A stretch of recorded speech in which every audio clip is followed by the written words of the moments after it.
திருச்சிற்றம்பலம்.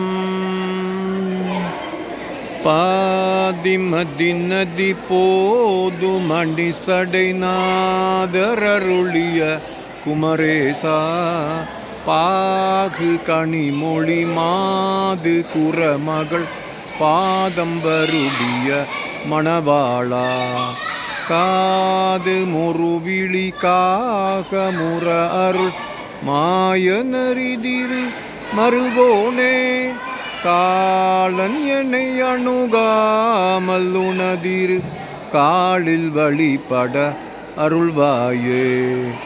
ஆதியனொடு தேவர் சுரருள காலும் வகையுறு சிறை மீளா, ஆடு மயிலினில் ஏறி அமரர்கள் சூழ வரவரு மிளையோனே.